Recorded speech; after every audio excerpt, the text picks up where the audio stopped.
So you do the morning sessions and the night sessions. Yep. And what do they usually consist of? So do you break each of the disciplines up, or do you do a bit of a mix? We do a bit of a mix, but I think it's really important to blend. Okay.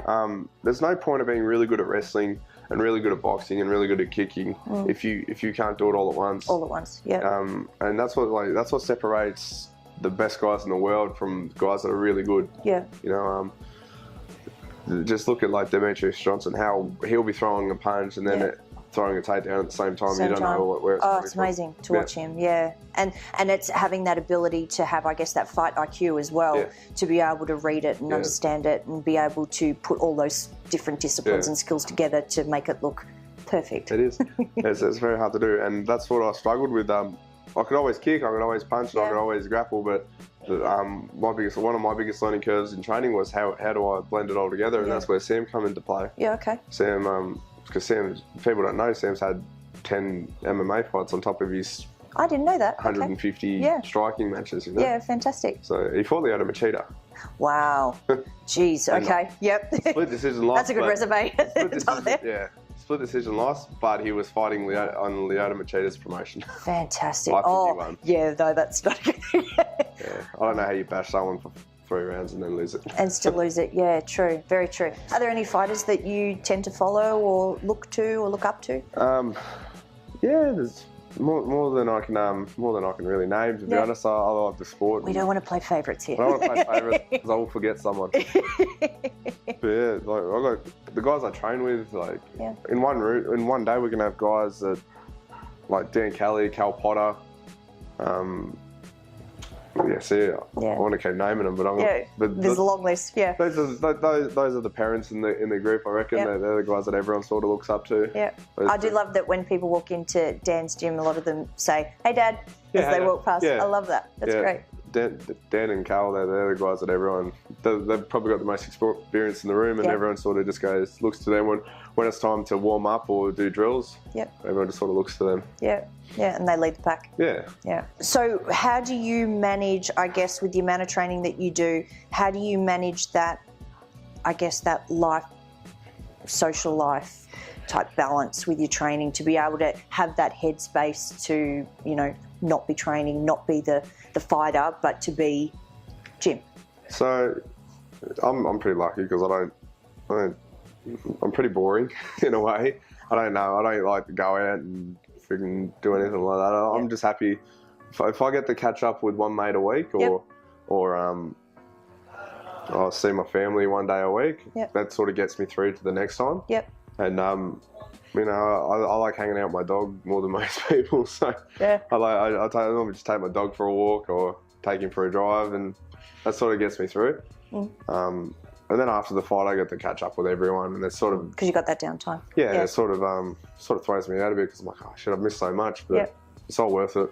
I'm doing it for the right reasons. You got to focus. You got to be there for the right reasons, and you know that's the best way to do it is to dedicate everything to it. For sure. Yeah. So you're, I saw recently you were advertising that you would like to start to get into training yourself. Yeah, training and being a coach and things like that. What spurred that on?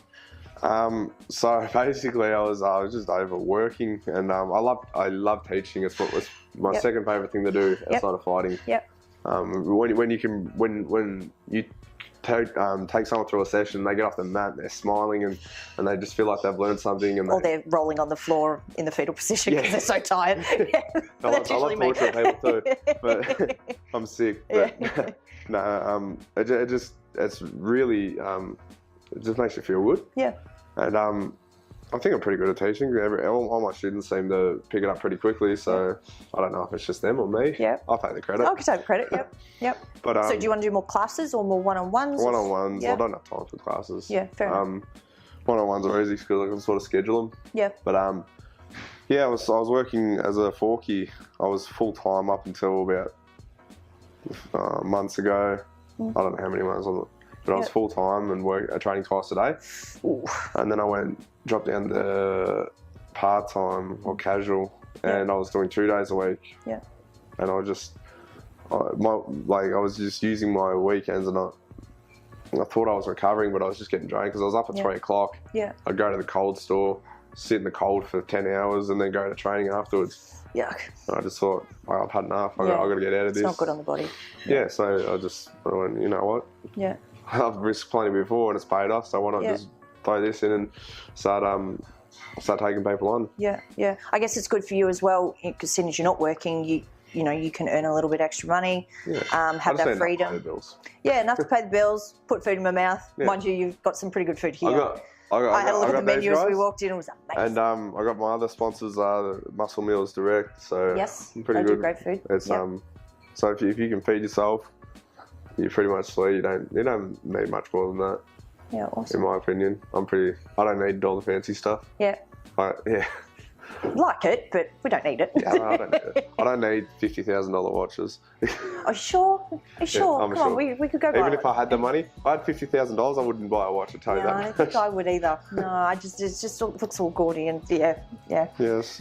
Mind you, we'll probably have this conversation in 5 years' time, and you're going to be covered in chains. And the dogs are going to be like here with chains. Yeah. No, that's what I spend on like 500 women around you. Loving it, loving life. Any up and coming fighters or any fighters in the country that want to fight on the best promotion in the region? Hex, I'll tell you right now, I've been to other promotions, I've been backstage. I'll tell you right now, Hex is one of the only promotions, and they do it the best, that actually go out of their way to look after and bring fighters up and promote them in the right way. Oh, he's a good egg, isn't he? He's a good egg. Love him. All right, thanks guys. See you next time.